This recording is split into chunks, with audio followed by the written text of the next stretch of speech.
शुरू करें।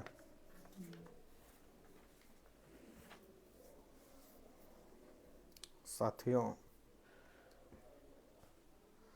देश में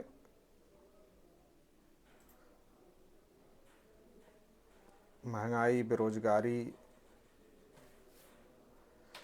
एससी, एसटी, ओबीसी की समस्याएं, किसानों की समस्याएं, नौजवानों की समस्याएं और महिलाओं के ऊपर बड़े पैमाने पर जो अन्याय अत्याचार हो रहे हैं, इन सभी मुद्दों पर जो आरएसएस बीजेपी की सरकारें हैं वो विफल हो चुकी हैं।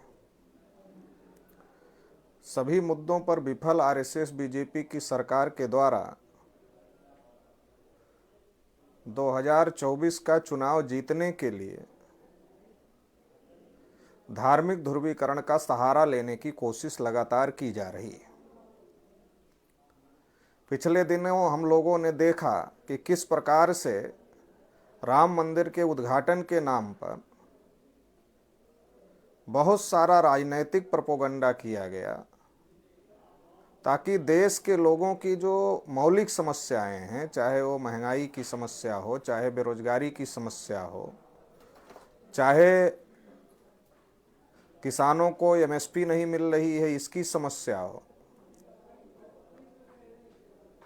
या फिर देश में एससी, एसटी, ओबीसी के ऊपर बढ़ रहे अन्याय अत्याचार का मामला हो, महिलाओं के ऊपर बढ़ रहे अन्याय अत्याचार का मामला हो, ओबीसी, एससी, एसटी के रिजर्वेशन का इम्प्लीमेंटेशन नहीं हो रहा है, ये बहुत बड़ा मुद्दा है। नई पेंशन स्कीम के लिए कर्मचारी आंदोलन कर रहे हैं। देश का जो बहुत बड़ा तबका है ओबीसी, जो 52% से ज़्यादा है, वो इस बात के लिए संघर्ष कर रहा है कि देश में जानवरों की गिनती होती है मगर ओबीसी की गिनती नहीं होती। और जब देश के प्रधानमंत्री नरेंद्र मोदी जी चुनावी सभाओं से अपने को ओबीसी कहते हैं, भारतीय जनता पार्टी के लोग नरेंद्र मोदी को ओबीसी कहकर प्रचारित करते हैं, लेकिन वो गिनती करने के लिए तैयार नहीं है। तो इन जो तमाम मुद्दे हैं, इन मुद्दों के आधार पर अगर भारतीय जनता पार्टी और आरएसएस के लोग 2024 के इलेक्शन में जाएंगे तो उनकी बहुत बड़ी दुर्गति होगी। इसका अंदाजा आरएसएस बीजेपी के लोगों को है। एक तरफ वो अपने कार्यकर्ताओं का मनोबल बढ़ाने के लिए 400 पार का नारा लगा रहे हैं ताकि उनके कार्यकर्ताओं का मनोबल बढ़ा रहे, लेकिन दूसरी तरफ उनको अपनी वास्तविक स्थिति का अंदाजा है कि जिस प्रकार से लोग अपने हक अधिकार की लड़ाई को लड़ रहे हैं और जिस प्रकार से समाज में सभी वर्गों में बहुत बड़ी असंतुष्टि है, बहुत बड़ा असंतोष निर्माण हो चुका है, ऐसी स्थिति में 2024 का इलेक्शन भारतीय जनता पार्टी के द्वारा जीत पाना बहुत मुश्किल हो गया है। इसलिए आरएसएस बीजेपी के लोगों की लगातार ये कोशिश है कि इस चुनाव को धार्मिक मुद्दों के आधार पर लड़ा जाए और इसलिए राम मंदिर के नाम पर बहुत सारा प्रोपेगेंडा किया गया। लेकिन देश के लोगों को ये बात समझ में आ गई, देश की आम जनता को ये बात समझ में आ गई कि ये राम मंदिर उद्घाटन का कार्यक्रम ये कोई धार्मिक कार्यक्रम नहीं है, बल्कि ये राजनीतिक कार्यक्रम है। और आरएसएस बीजेपी के लोग चुनाव जीतने के लिए धार्मिक ध्रुवीकरण करने की दृष्टि से इस कार्यक्रम का प्रोपेगेंडा कर रहे हैं और इसलिए इतना जल्दबाजी में आधे अधूरे मंदिर का निर्माण करने का काम कर रहे हैं और उसका बड़े पैमाने पर प्रोपेगेंडा कर रहे हैं। तो इसलिए जनता ने इस मुद्दे को नकार दिया। इसके आधार पर आरएसएस बीजेपी को वोट मिलेगा, इसकी गारंटी आरएसएस बीजेपी को नहीं लग रही थी। इसलिए आरएसएस बीजेपी के द्वारा यह सोचा गया कि कोई ऐसा मुद्दा लाया जाए जिस मुद्दे के आधार पर हिंदू मुसलमान का ध्रुवीकरण हो सके। हिंदू मुसलमान का ध्रुवीकरण तभी होता है जब कोई ऐसा मुद्दा आए जिस पर मुसलमान खुल करके विरोध करने के लिए सामने आए, तभी हिंदू मुसलमान का ध्रुवीकरण होता है। इसके लिए काशी मथुरा जैसे मुद्दे भी उठाए गए और उठाए जा रहे हैं, लेकिन उससे भी इनको पर्याप्त संतुष्टि नहीं हुई और ऐसा नहीं लगा कि इन मुद्दे से भी इतना बड़े पैमाने पर धार्मिक ध्रुवीकरण हो जाएगा कि आरएसएस बीजेपी के लोग चुनाव जीत जाएंगे। तो इनको इसके बावजूद भी डर लग रहा है, क्योंकि जो मुद्दे ये उठा रहे हैं धार्मिक ध्रुवीकरण के, अब देश में जागृति बढ़ गई है। तो जागृति बढ़ने की वजह से लोग समझ रहे हैं कि ये उनके मेन इशूज जो हैं उसको दबाने के लिए धार्मिक मुद्दे उठाने का काम कर रहे हैं। आरएसएस बीजेपी के लोगों के द्वारा धार्मिक ध्रुवीकरण करने की ही दृष्टि से एक नया कदम उठाया गया। 2019 में जो सीए का कानून पास किया गया था और 2019 में सीए के खिलाफ बहुत बड़ा प्रोटेस्ट पूरे देश भर में हुआ था और अनिश्चितकालीन प्रोटेस्ट चला था। कोविड आने की वजह से उस प्रोटेस्ट को स्थगित किया गया था, रोकना पड़ा था। बहुजन क्रांति मोर्चा के माध्यम से माननीय वामन मेश्राम साहब के नेतृत्व में कई चरण में आंदोलन सीए और एनआरसी के खिलाफ किया गया था और भारत बंद किया गया था। इतने सारे प्रोटेस्ट होने के कारण उस समय सीए को लागू करने से रोका गया था। कोविड आने की वजह से वो सारे प्रोटेस्ट रुके थे, लेकिन अभी चुनाव के ठीक पहले, जबकि चुनाव घोषित होने में कुछ ही दिन बचे हैं, आरएसएस बीजेपी की सरकार के द्वारा ये ऐलान किया जाता है कि हम सीए लागू कर रहे हैं और उसका नोटिफिकेशन जारी कर दिया जाता है, मतलब सीए लागू कर दिया जाता है। ऐसा इलेक्शन घोषित होने के 2-4 दिन पहले ही क्यों किया जा रहा है, कुछ दिन पहले ही क्यों किया जा रहा है, इसके पीछे बड़ी राजनीति है कि जब हम सीए लागू करने का काम करेंगे तो इसके खिलाफ प्रतिक्रिया निर्माण होगी, चूंकि पहले से इसके बारे में बहुत सारी आशंकाएं देश में तमाम लोगों के दिमाग में हैं। तो इसके लिए इतना बड़ा प्रोटेस्ट उस समय हुआ था। तो आरएसएस बीजेपी के लोगों की मंशा है कि इसके आधार पर समाज को विभाजित किया जाए, हिंदू और मुसलमान के नाम पर लड़ाई लगवाई जाए और हिंदू और मुसलमान के नाम पर लड़ाई लगवा करके वोटों का ध्रुवीकरण किया जाए, हिंदू एक तरफ और मुसलमान एक तरफ किया जाए। इस प्रकार की एक बड़ी साजिश है। इस साजिश को समझने की जरूरत है, क्योंकि सीए का जो कानून बना उस कानून में पाकिस्तान, बांग्लादेश और अफगानिस्तान 3 देशों से जो शरणार्थी शरण मांगेंगे भारत से, उनको नागरिकता देने का प्राविधान है। लेकिन पाकिस्तान, बांग्लादेश और अफगानिस्तान के केवल उन्हीं शरणार्थियों को नागरिकता देने का प्राविधान है जो मुसलमान नहीं है। इसका मतलब यह है कि मुस्लिम शरणार्थियों को जो पाकिस्तान, बांग्लादेश और अफगानिस्तान से आएंगे, शरण मांगेंगे, उनको सीए के तहत नागरिकता देने का प्राविधान नहीं है। तो इससे 2 सवाल खड़े होते हैं। एक बड़ा सवाल ये खड़ा होता है कि आखिर सरकार के द्वारा पाकिस्तान, बांग्लादेश और अफगानिस्तान के लिए ही ये कानून क्यों बनाया गया, मतलब जो मुस्लिम बाहुल्य राष्ट्र हैं केवल उनके लिए ही ये कानून क्यों बनाया गया, जबकि श्रीलंका जैसे देश हैं और भी कई देश हैं जहां भारतीय मूल के लोग हैं और उनके साथ भी इस प्रकार की चीजें होती हैं, लेकिन उसके लिए कानून नहीं बनाया गया और केवल मुस्लिम देशों को ध्यान में रख करके ये कानून बनाया गया। दूसरा, इसमें इस बात का तर्क देते हुए कि वो मुस्लिम राष्ट्र हैं, इसलिए मुसलमानों के साथ वहाँ भेदभाव नहीं हो सकता है, मुसलमानों के खिलाफ अन्याय अत्याचार नहीं हो सकता है, तो बाकी जिनके ऊपर भेदभाव हो रहा है उनके लिए हम ये कानून लेकर आए हैं कि हम उनको नागरिकता देना चाहते हैं। लेकिन बड़ा सवाल ये है कि जो अभी तमाम खबरें भी बांग्लादेश और कई जगह से आई कि मुसलमानों के अंदर भी कुछ मुसलमान ऐसे हैं जिनके साथ वहाँ भेदभाव होता है, क्योंकि जो बांग्लादेश है, पाकिस्तान है, ये पुराना भारत ही था।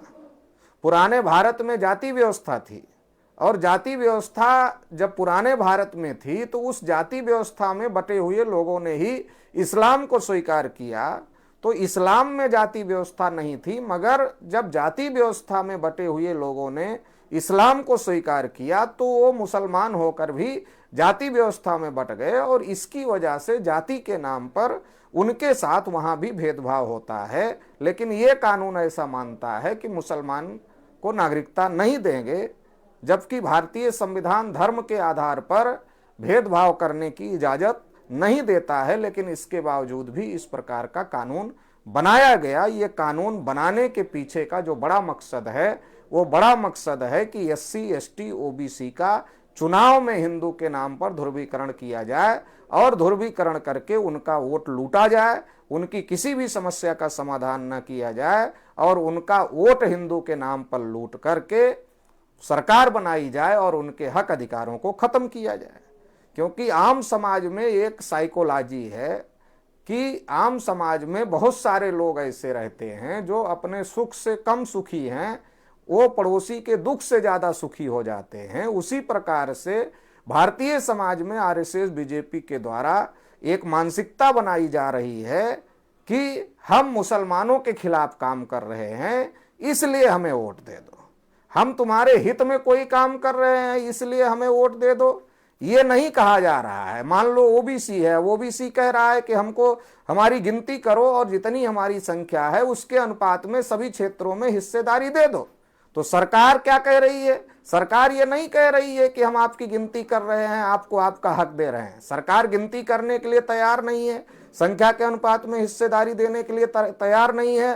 सरकार क्या कह रही है? हम आपको CA कानून दे रहे हैं जिससे जो बाहर के मुसलमान हमसे नागरिकता मांगेंगे उनको हम नागरिकता नहीं देंगे, लेकिन बाकी लोगों को हम नागरिकता देने वाले हैं। हम आपको CA दे रहे हैं, हम आपको 370 हटा रहे हैं, हम आपको 3 तलाक दे रहे हैं। जिससे लोगों को मतलब नहीं है, उस प्रकार की चीजें पड़ोसी जा रही हैं उसके आधार पर कि हम मुसलमानों के विरोध में क्या क्या कर रहे हैं, इसके आधार पर हमें वोट दो। हम तुम्हारी बेरोजगारी खत्म करने के लिए क्या कर रहे हैं, हम महंगाई खत्म करने के लिए क्या कर रहे हैं, हम किसानों की फसल के उत्पादन बढ़ाने के लिए क्या कर रहे हैं, किसानों को उनकी फसल की कीमत दिलाने के लिए क्या कर रहे हैं, इसके लिए हम क्या कर रहे हैं, इसके आधार पर सरकार वोट नहीं मांग रही है। सरकार ये कहना चाहती है कि आपकी समस्याओं का समाधान करने की क्या जरूरत है, आप मुस्लिम विरोध के नाम पर हमें वोट देते रहो। ये RSS BJP का कहना है। इसका मतलब यह है कि RSS BJP के लोग देश की जनता को मूर्ख बना करके धार्मिक ध्रुवीकरण के नाम पर वोट लेना चाहते हैं। इसलिए इस षड्यंत्र से बचने की जरूरत है। CA और NRC को लेकर लगातार विवाद चल रहा है। जब असम में NRC हुई तो असम में जब ये निकाला गया तो 19 लाख लोगों में से 14 लाख जो लोग थे वो 14 लाख लोग गैर मुस्लिम लोग थे। तो अगर जिस प्रकार से CA अभी सामने आया है, इसी प्रकार से देश में NRC भी आएगी, ऐसा भी गृह मंत्री जी के द्वारा या तमाम भाजपा के नेताओं के द्वारा, RSS के नेताओं के द्वारा कहा जाता है। और CA और NRC को एक साथ अगर जोड़कर देखा जाए तो NRC का मतलब यह है कि कागज मांगा जाएगा कि आप भारत के नागरिक हैं, इसका आपके पास क्या सबूत है। अब जिस देश में करोड़ों लोग ऐसे हैं जो घुमंतु जाति के हैं, एक जगह रहते हैं, कल दूसरे जगह रहते हैं, परसों तीसरे जगह रहते हैं, नरसों चौथी जगह रहते हैं, अलग अलग जगह रहते हैं, घूमते रहते हैं, जिनका कोई अस्थायित्व तो नहीं है, उनके पास कागज कहां से आएगा। इस देश में करोड़ों आदिवासी समुदाय के लोग रहते हैं जो ना हिंदू हैं, ना वो सिख हैं, ना वो बौद्ध हैं, ना वो जैन हैं, ना वो पारसी हैं, ना वो ईसाई हैं, और वो मुसलमान भी नहीं है। ऐसे भी बहुत सारे लोग रहते हैं। उनके लिए आपके पास क्या है, उनको आप क्या देने वाले हो। तो इस प्रकार से बहुत सारे सवाल हैं कि देश में ये लोग क्या करना चाहते हैं। एक बार जब नोटबंदी हुई थी तो बहुत सारे देश के लोगों को इन लोगों ने खुश कर दिया और बहुत सारे लोग खुश हो गए कि अब तो जो अमीर लोग हैं वो नोट बदलने के लिए लाइनों में लगेंगे और अमीर लोगों के सारे नोट जब्त हो जाएंगे। लेकिन हुआ उल्टा, अमीर लोगों ने तो अपने नोट बदलवा लिए, लेकिन गरीब लोग लाइन में लग लग करके बहुत सारे लोग शहीद हो गए नोटबंदी में। तो ये जो सारा का सारा अगर मान लो कल एनआरसी और का मामला खड़ा हो जाएगा तो देश के अंदर हर आदमी को लाइन लगाना पड़ेगा कि भाई हमारा कागज सही है, हम भारत के नागरिक हैं। तो ये जो षड्यंत्र हो रहा है देश के नागरिकों के साथ में, ये बहुत बड़ा षड्यंत्र है कि आपको कागज लेके जाना। और भारतीय डॉक्यूमेंटेशन का जो सिस्टम है, अगर बहुत सारे लोगों का अगर आप 2-3 आईडी उठाकर देखो, मान लो उनका आधार कार्ड उठाकर देखो, राशन कार्ड उठाकर देखो, वोटर आईडी उठाकर देखो, तो आपको ये पता चलेगा कि तीनों में किसी में नाम मिसमैच है, किसी में फोटो मिसमैच है, किसी में एड्रेस मिसमैच है। मतलब जिस देश में डॉक्यूमेंटेशन की इतनी खराब स्थिति है कि वहां अगर 2-3 डॉक्यूमेंट उठाकर देखा जाए तो उन 2-3 डॉक्यूमेंटों में समानता नहीं है, वहां इस प्रकार की जो बातें हो रही हैं, ये बातें बहुत ही ज्यादा खतरनाक हैं और भारत के लिए खतरनाक साबित हो सकती हैं। क्योंकि देश के जो असल मुद्दे हैं उन असल मुद्दों से ध्यान भटकाया जा रहा है और इस प्रकार के मुद्दों के लिए लोगों को उकसाया जा रहा है कि लोग हिंदू और मुसलमान के नाम पर इस प्रकार की लड़ाई में शामिल हों और इस प्रकार से वोट देने का काम करें। तो इसलिए ये जो इतनी बड़ी साजिश सीए के नाम पर की जा रही है, ये वास्तव में 2024 का इलेक्शन जीतने के लिए ये इतना बड़ा षड्यंत्र हो रहा है। 2024 के इलेक्शन में एससी एसटी ओबीसी का हिंदू के नाम पर वोट लेने के लिए और जो इतना बड़ा समाज है, इस समाज को हिंदू बनाने के लिए जो षड्यंत्र किया जा रहा है। हिंदू का मतलब है कि ब्राह्मणों का वर्चस्व होगा, ब्राह्मणों का वर्चस्व का मतलब है बाकी सारे लोग गुलाम होंगे। तो ये जो इस प्रकार का षड्यंत्र है, इस षड्यंत्र से देश के लोगों को बचने की जरूरत है। और देश में जो एससी है, एसटी है, ओबीसी है, माइनॉरिटी है, ये जो भी अधिकार वंचित लोग हैं, इन्हें अपने हक अधिकार की लड़ाई मजबूत करने की जरूरत है। देश में ओबीसी की गिनती तक नहीं हो रही है। ओबीसी इतना बड़ा तबका है, शेड्यूल कास्ट के लोग कहीं मूंछ रखने की वजह से पीटे जाते हैं, कहीं घोड़ी पर चढ़ने की वजह से पिटाई होती है, कहीं जय भीम बोलने की वजह से हत्या होती है। तो ये जो इतना ज्यादा अन्याय अत्याचार हो रहा है, आदिवासियों को उनके जल जंगल जमीन से खदेड़ा जा रहा है, तो ये सारे अन्याय अत्याचार के खिलाफ में खड़े होने की जरूरत है। किसानों को अपनी फसल की कीमत के लिए, एमएसपी गारंटी के लिए खड़े होने की जरूरत है। नौजवानों को अपने एजुकेशन के लिए, रोजगार के लिए खड़े होने की जरूरत है। अगर इन मुद्दों पर हम लोग खड़े होते हैं तो इन मुद्दों पर खड़े होने से हमारे समाज को फायदा होगा, हमें फायदा होगा और देश को फायदा होगा। लेकिन अगर इस प्रकार के लड़ाने भिड़ाने वाले मुद्दों पर हम लोग या देश खड़ा होता है तो इससे देश को भी नुकसान है, समाज को भी नुकसान है और सभी लोगों को नुकसान है। तो ये देश को नुकसान पहुंचाने का कार्यक्रम है, ये देश के विरोध में है, समाज के विरोध में है और देश की तमाम जनता के विरोध में है। और देश का जो बहुसंख्यक वर्ग है, एससी एसटी ओबीसी माइनॉरिटी, उसके भी खिलाफ है। इसलिए और ये संविधान के खिलाफ भी है, क्योंकि संविधान ये नहीं कहता कि आप धर्म के आधार पर भेदभाव करें। ठीक है, अगर दूसरे देशों में शोषण हो रहा है, आप उनको नागरिकता देना चाहते हो, वैसे नागरिकता का कानून पहले से भी है, उसके इस पर भी नागरिकता दी जा सकती है। लॉन्ग टर्म वीजा का भी प्रोविजन है भारतीय संविधान में, उसके आधार पर भी लोग रहते हैं। लेकिन इसके बावजूद भी अगर आप कोई ऐसा कानून बना रहे हो कि जिससे आप विदेशों में जो आपके लोग हैं, अगर उनके साथ कोई शोषण हो रहा है, आप उनको नागरिकता देना चाहते हो तो देना चाहिए, मगर ये धर्म के आधार पर नहीं देना चाहिए। बल्कि जो भी शोषित हैं दूसरे देशों में, अगर वो भारतीय नागरिकता चाहते हैं तो उन्हें नागरिकता देने के लिए किसी प्रकार की कोई दिक्कत नहीं होनी चाहिए। तो इस प्रकार का कानून बनना चाहिए था। मगर ये जो राजनैतिक ध्रुवीकरण और धार्मिक ध्रुवीकरण की दृष्टि से जो षड्यंत्र किया जा रहा है, इस षड्यंत्र से खास तौर से ओबीसी वर्ग के लोगों को, चूंकि ओबीसी वर्ग के लोगों का सबसे ज्यादा इस्तेमाल आरएसएस बीजेपी के लोग कर रहे हैं। चाहे वो 90-92 में जब मंडल कमीशन का आंदोलन चल रहा था तो उस समय मंडल के आंदोलन को दबाने के लिए कमंडल का मामला शुरू किया गया। आज जब मंडल पार्ट 2 चल रहा है, जाति जनगणना का आंदोलन चरम पर है, और जाति जनगणना के आंदोलन ने हर पार्टी के लोगों को जाति जनगणना पर बोलने के लिए मजबूर कर दिया है। इसी के साथ साथ जो ईवीएम घोटाले का आंदोलन है वो भी चरम पर है। तो ये जो बड़े बड़े आंदोलन, किसान आंदोलन चरम पर है, किसान लड़ाई लड़ रहा है, ये जो बड़े बड़े आंदोलन चल रहे हैं सरकार के खिलाफ में, सरकार को इससे बहुत ज्यादा डर लगा हुआ है और इन तमाम मुद्दों को दबाने के लिए सरकार सीए पर चर्चा कराने चाहती है और सीए पर चर्चा करा करके वोटों का ध्रुवीकरण करके वोट लूटना चाहती है। इस षड्यंत्र से हमको सभी लोगों को बचाने की जरूरत है। इसके लिए सभी लोगों को जागृत करने की जरूरत है, सचेत करने की जरूरत है। आपको भी सचेत रहने की जरूरत है और दूसरों को भी सचेत करने की जरूरत है।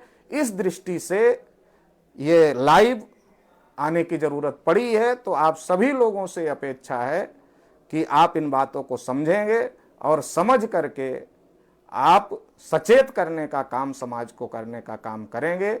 इसी आशा और अपेक्षा के साथ आप सभी को बहुत बहुत आभार, धन्यवाद।